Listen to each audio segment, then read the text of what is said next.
యేసు ప్రభువారు అని అంటే ఆదివారం బైబిల్ పట్టుకొని చర్చికి వెళ్తూ ఉంటారు కదా. సో ఆదివారం చర్చికి వెళ్ళేటువంటి వాళ్ళ కొరకు యేసు ప్రభువారు బైబిల్ పట్టుకొని వెళ్తున్నారంటే వాళ్ళు చర్చికి వెళ్ళే వాళ్ళు వీళ్ళు యేసు ప్రభు నమ్ముకున్నారు కనుకనే వీళ్ళు ఆదివారం బైబిల్ పట్టుకొని చర్చికి వెళ్తున్నారు అనేటువంటి ఒక అవగాహనతో ఉంటారు. అది వాస్తవమే, నేను కాదనట్లేదు. అయితే మరొక విషయం ఏంటి అని అంటే,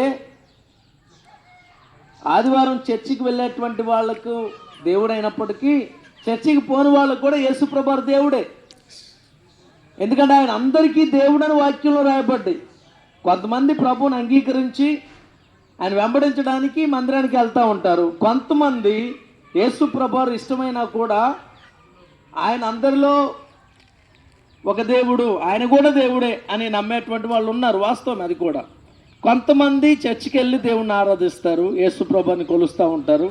కొంతమంది కారణం లేకుండానే యేసుప్రభు అంటే కోపంతో ఎన్నో రకాలైనటువంటి మాటలు మాట్లాడుతూ ఉంటారు. అయితే సాయంత్రం పూట వాటన్నిటి గురించి మాట్లాడడానికి రాలేదు. కానీ యేసుప్రభు వారు అందరికీ దేవుడు అండి. చర్చికి వెళ్ళే వాళ్ళకు దేవుడే, చర్చికి వెళ్ళనటువంటి వాళ్ళకి దేవుడే.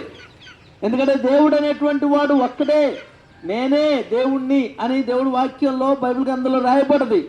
భూమిని ఆకాశాన్ని సృజించినటువంటి విధానం రాయబడింది.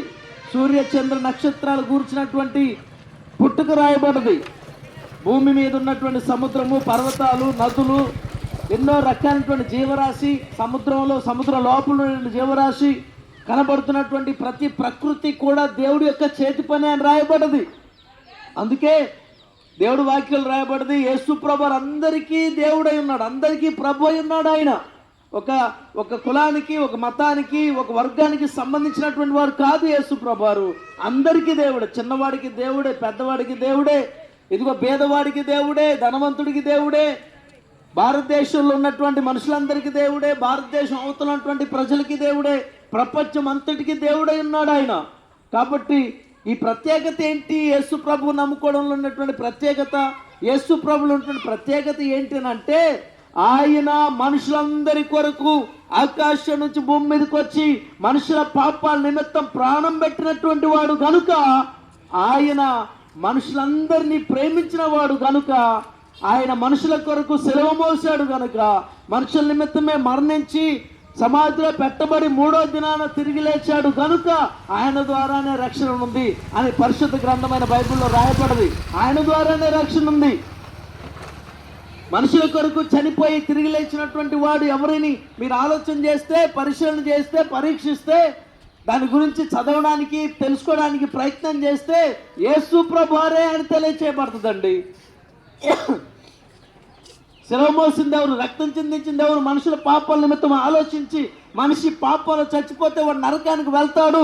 ఆ వ్యక్తి భూమి మీద బతుకున్నప్పుడే తన పాపాలు ఒప్పుకొని పాపాల నిమిత్తం పశ్చాత్తాపడి మారు మనసు పొందితే ఆ తర్వాత తను చనిపోతే నిత్య జీవానికి స్వతంత్రుడు అవుతాడు.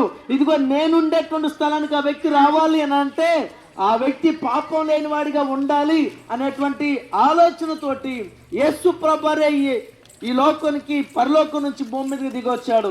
మనుషుల భారాలు ఆయన మీద వేసుకున్నాడు, మనుషుల పాపాలు ఆయన మీద వేసుకున్నాడు, మనుషుల శాపాలు ఆయన మీద వేసుకొని, మనిషి బలహీనుడు, మనిషి చాతగాని వ్యక్తి, మనిషి పాపాన్ని జయించలేడు. నిన్నొక రీతిగా ఈ రోజు ఒక తీరుకుంటాడు, ఇదిగో రాత్రి ఒక తీరుగా పగలు తీరుకుంటాడు, అబద్ధం ఆడతాడు, నిలకలేనటువంటి వ్యక్తి వీడు అని మనిషి బలహీనతల నిమిత్తము ఆయన ఈ భూమి మీదకి దిగొచ్చి మనిషి బలహీనతల్లో బలాన్ని ఇవ్వడానికి యేసు ప్రభు ఇక్కడికి వచ్చాడండి. ఈ భూమి మీదకి రావడం జరిగింది.